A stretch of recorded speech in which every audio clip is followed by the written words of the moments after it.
arqueólogo, investigador de la Universidad Mayor de San Andrés. Muchísimas gracias por acompañarnos esta noche. Gracias a ti, Jimena. Como siempre, soy yo el honrado de estar contigo. Este tema es el tema más importante para esta jornada. Lo hemos estado viendo, hemos estado revisando, que transcurre un poco más de horas para saber la magnitud de la pérdida. Hasta el momento, Yedú, como tú has escuchado, sabemos que el presupuesto era escaso, que la burocracia y la política se apoderaron de la economía en el Brasil. Descuido, negligencia, y así podríamos seguir con muchos otros argumentos que podrían buscar culpables, pero eso no devuelve el acervo perdido de la humanidad. Por supuesto, esta es una tragedia, sí, no solamente brasilera, sino mundial, sí, ¿no? Los fondos museísticos que tenía este museo, lastimosamente no lo conocí. Tú sí, privilegiada, lo has podido conocer. Sí. Son fondos irreparablemente perdidos, ¿no? Si hacemos un breve repaso, aunque ya el video ha hecho una buena síntesis, en realidad el edificio se creó como palacio real, ¿no? Es raro hablar en América sobre palacios reales, pero dado que había una monarquía instalada en el Brasil, ¿no? El que creó el museo fue don Pedro I, emperador del Brasil.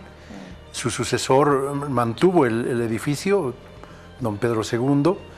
Y una vez conseguida la independencia del Brasil, hacia 1922-23, este palacio pasa a ser el museo que acaba de ser abrazado por las llamas, ¿no? Nos despertamos el día lunes con la infausta noticia de que desde horas del día anterior había ardido el edificio y, por supuesto, tratándose de un edificio colonial, no tenía las condiciones para que se mantenga. Además, tenemos que tener en cuenta que el Río de Janeiro está prácticamente a nivel del mar, muchísimo oxígeno, muy fácil que los edificios se quemen, ¿no? Y ahí hemos perdido, sí, todos, un patrimonio invalorable, ¿no? Estábamos revisando sobre todo lo que se ha estado informando. El Museo Nacional de Brasil en Río de Janeiro quedó en ruinas, se ha consumido cerca del 90% de las piezas del lugar. Tal vez lo que dicen de manera preliminar, porque es muy difícil cuantificar los daños, se han podido salvar un 10% de los objetos. Pero más allá de este tema, por ejemplo, los primeros testimonios apuntan a que más de un empleado ya había expresado su preocupación por la falta de fondos y el ruinoso estado de las instalaciones. Lo que se necesitaba para el funcionamiento del museo eran 500.000 reales aproximadamente, anuales, y lo que recibían era ni la mitad.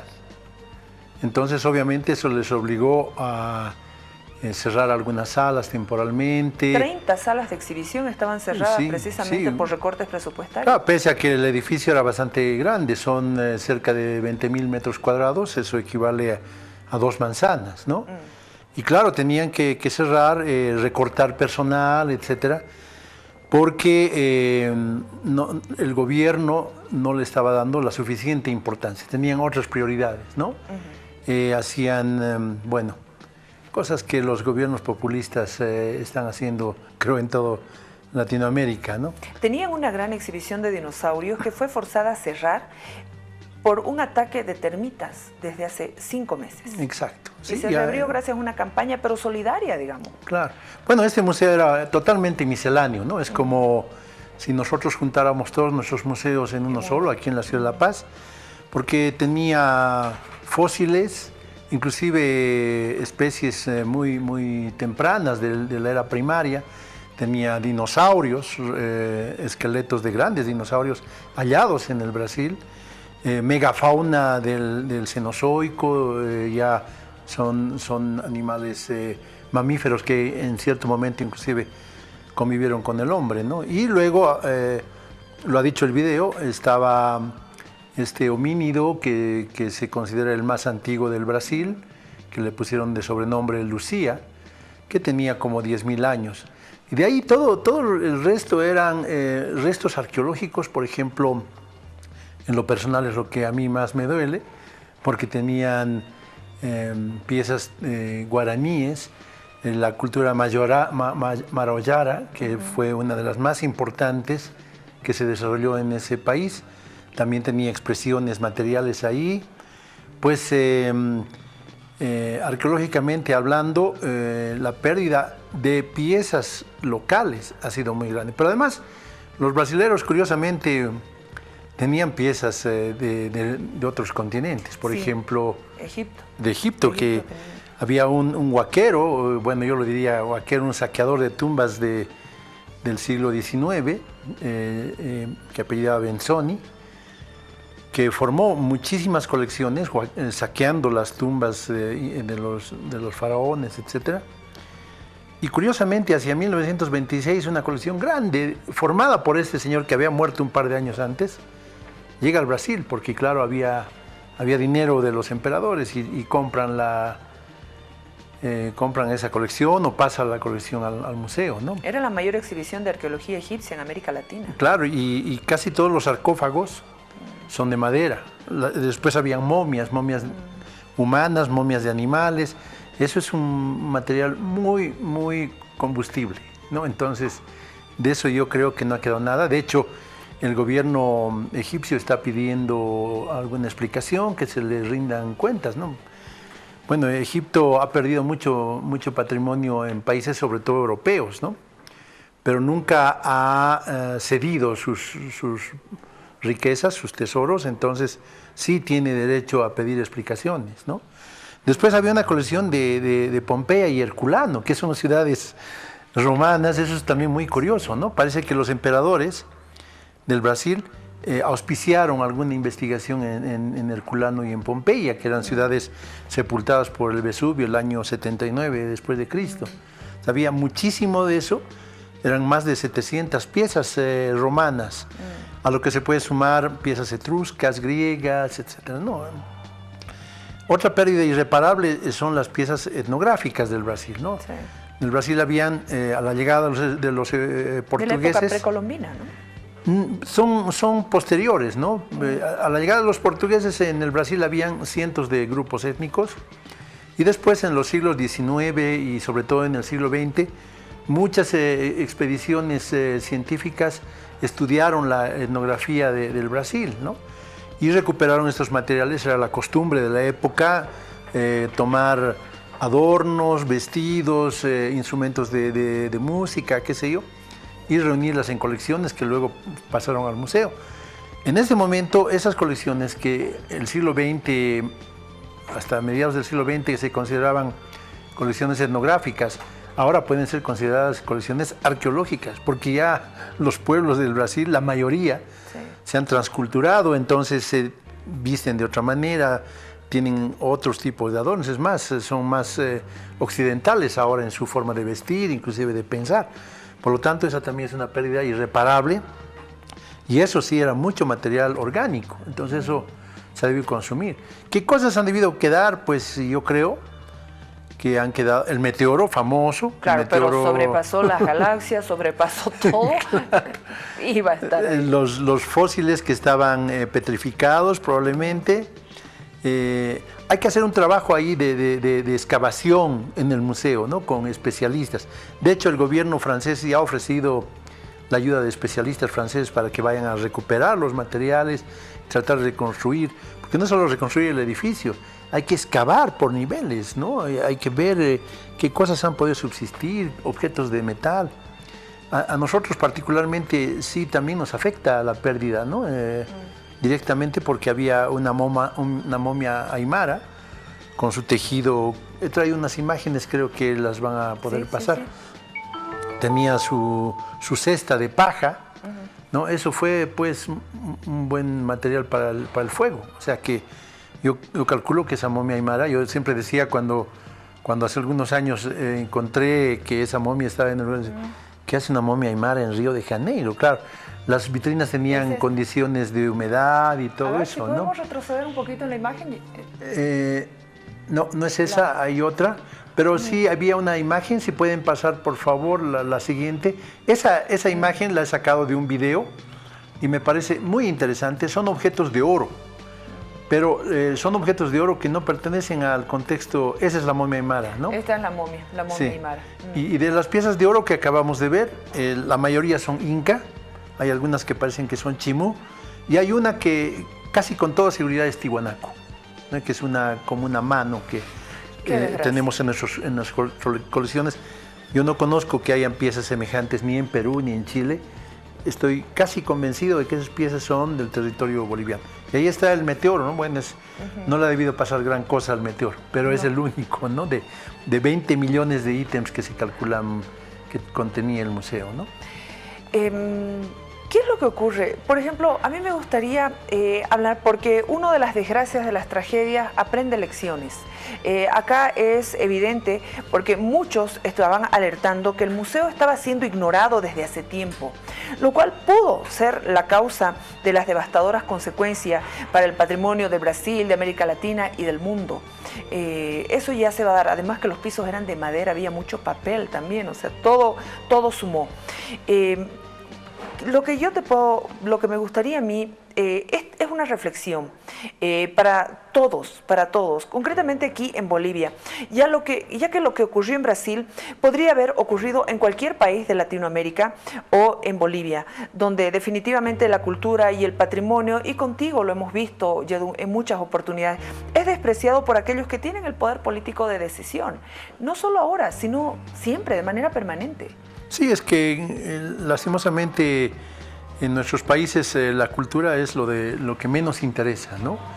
El mismo plan de desarrollo que se tiene aquí en Bolivia, que se llama El Buen Vivir, contempla básicamente la parte económica y no la parte, digamos, espiritual, ¿no?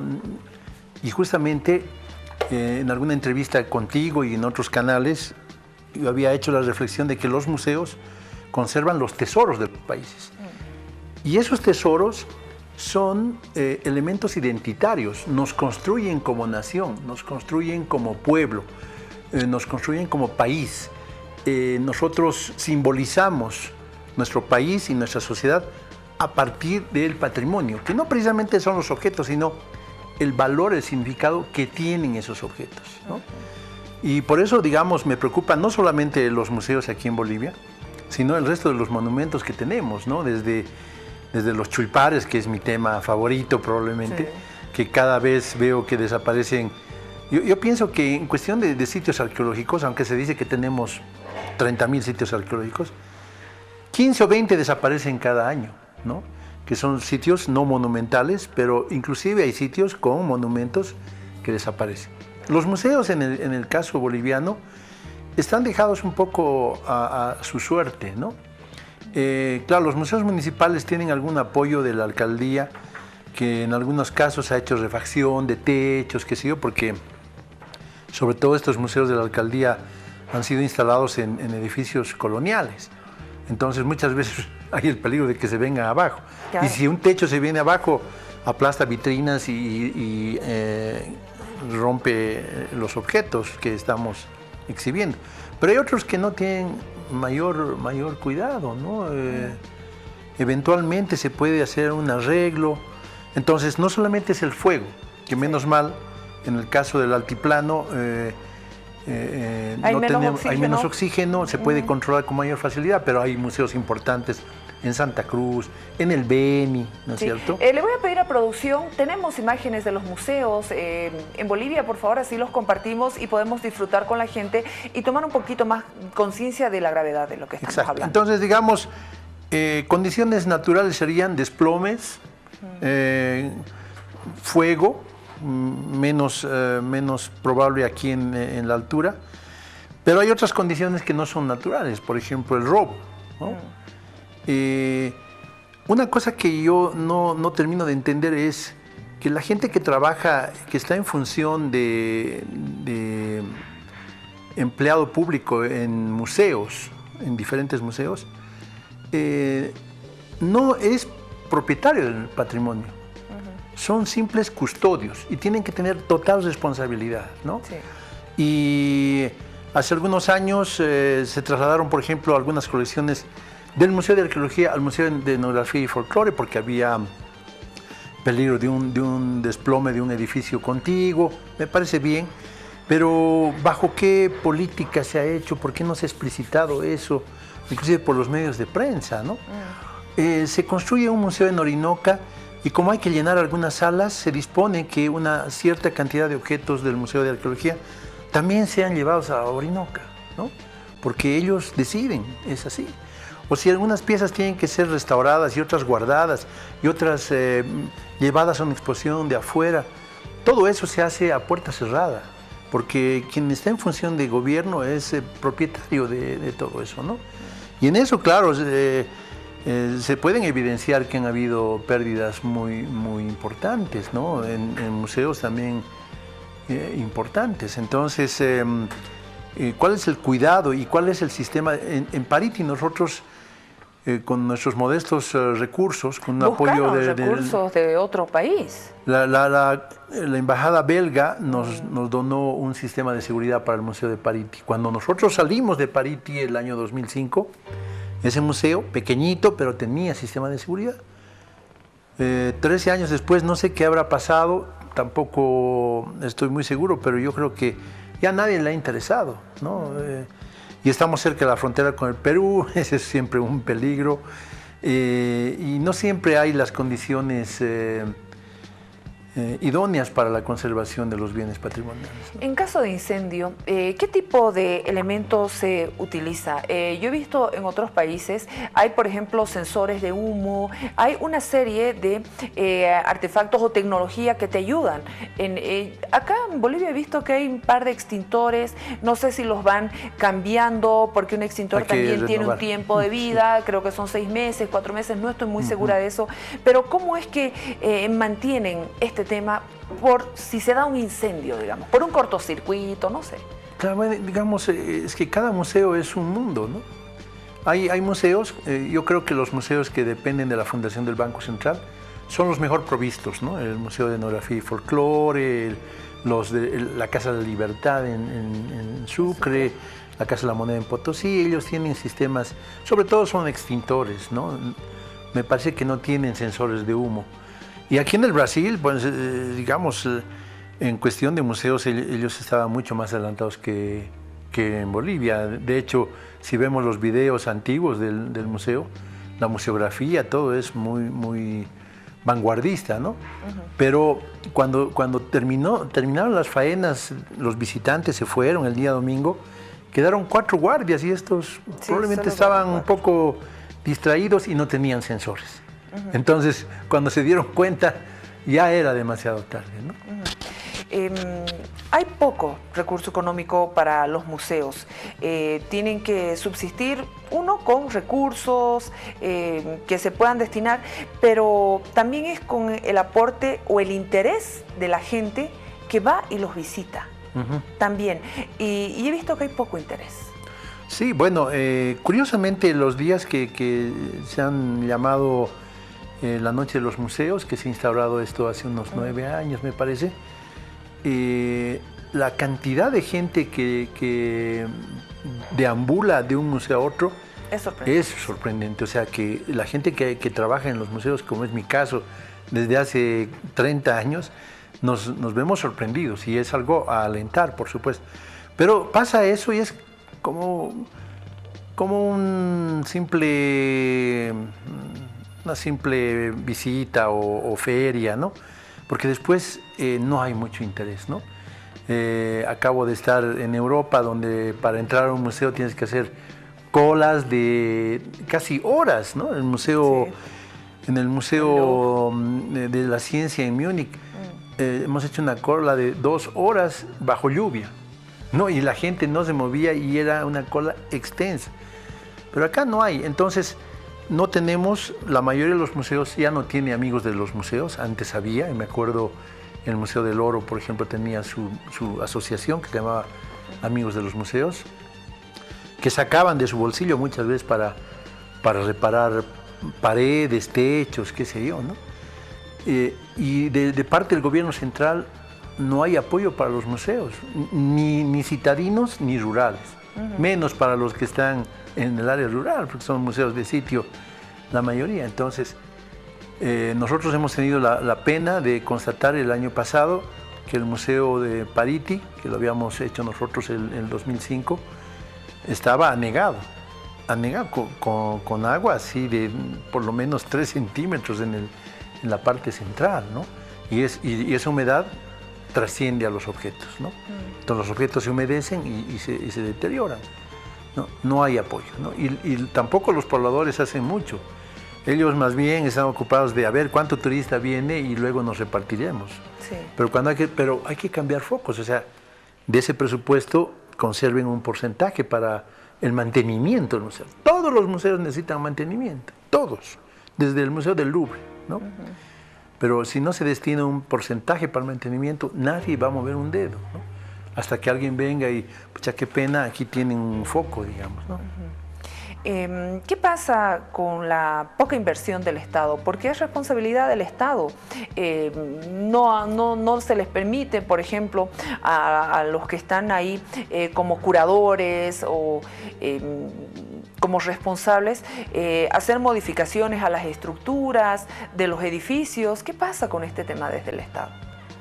Bueno, sobre todo en lo relacionado con el patrimonio arqueológico, la Constitución Política del Estado señala que el patrimonio arqueológico es del pueblo boliviano, ¿no? Antes era más claro, porque la anterior Constitución decía del Estado boliviano, ¿no? Y el Estado, claro, involucra también a su población, ¿no? En este caso el pueblo es más ambiguo, ¿no? El pueblo somos todos y al último, ¿quién es el responsable o de quién realmente? O sea, a todos nos pertenece, pero ¿quién se hace responsable, no? El gobierno central debería sí tener un presupuesto fuerte, no solamente para la conservación de museos, sino para la edificación de nuevos repositorios que se están necesitando. Nosotros tenemos proyectados algunos repositorios en áreas donde hemos trabajado y no hay dinero. Tenemos un proyecto en el Beni. Hemos recuperado en excavaciones material muy interesante, ¿no? Que podría significar mucho para el estudio de la región. La población de Reyes tiene un museo, pero cuando quisimos entregar esos materiales al Museo de Reyes, vimos que las condiciones de ese museo son totalmente inapropiadas. Entonces, hablamos con la empresa que nos contrató, que es una empresa caminera extranjera, china, para variar, ¿no? Y ellos nos dijeron, esa no es nuestra función, esto corresponde al gobierno de Bolivia. Y era cierto, el gobierno es el que tiene que erogar dineros para el mantenimiento, conservación de los repositorios que puedan haber. Los haya proyectado él o no, ¿no? Ahí hay patrimonio y el patrimonio es del pueblo boliviano, ¿no? Pero curiosamente sí hay dinero para hacer un museo de 7 millones y más de dólares, ¿no? En Orinoca, que eso se hizo para rendir culto a una persona, que es el presidente, ¿no? Tenemos que reflexionar también de que el patrimonio es único. No sé si la sociedad, el pueblo boliviano, como dice la Constitución, estamos conscientes de que el patrimonio no lo podemos comprar, no lo podemos adquirir ni online, ni en una tienda, ni nada. Eso lo hemos recuperado de la naturaleza, de la cultura. El patrimonio es único. Claro. Justamente hace unos meses, cuando unas piezas arqueológicas salieron con destino al Japón, yo expresé en una reunión de especialistas un poco mi preocupación, ¿no? Y alguien me dijo, pero Yedu, no te preocupes porque el gobierno de Japón ha comprado un seguro muy alto para las piezas. Cada pieza está respaldada por un monto muy, muy grande. Si se perdiera, por ejemplo, esa pieza de cerámica que se está llevando de Pariti, nos van a pagar $10.000, digamos, ¿no?